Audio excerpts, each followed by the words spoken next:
पाकिस्तान का एक बार फिर फलस्तीन में इजरायली जहरियत पर इजहार तशवीश।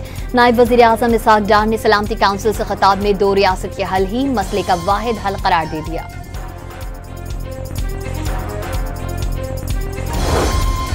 गज़ा में इजरायली मजालिम का सिलसिला जारी। 24 घंटों के दौरान हमलों में 80 से ज्यादा फलस्तीनी शहीद।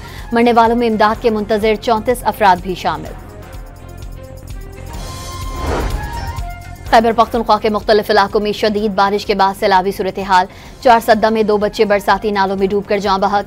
बाबू सर टॉप के रेले में बहने वाले 15 सयाहों को तीसरे रोज भी तलाश न किया जा सका।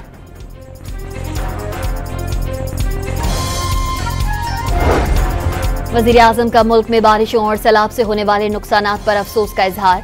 मुतासरा इलाकों में रेस्क्यू ऑपरेशन तेज करने, फंसे मुसाफिरों को हर मुमकिन सहूलियात फराहम करने की हिदायत। कबायली अजला में जरगा सिस्टम और सिविल इंतजामिया से मुतालिक आला सतह इजलास। शुरा ने फाटा इंजमाम के खात्मे या आईनी तरमीम से मुतालिक अफवाहें बेबुनियाद करार दे दी। घोटकी के कच्चे में पुलिस ने मुकाबले के बाद डाकुओं के कब्जे से 1 हफ्ते पहले अगवा होने वाले शख्स को बाजियाब करा लिया। तमाम मुल्जिमान फरार होने में कामयाब। इस्लामाबाद में धरने पर बैठे यूटिलिटी स्टोर्स मुलाजमीन से सेक्रेटरी वजारत सनत के मुज़ाकरात का पहला दौर नाकाम। एक्शन कमेटी का कल सुबह 10 बजे आइंदा का लाएअमल देने का ऐलान।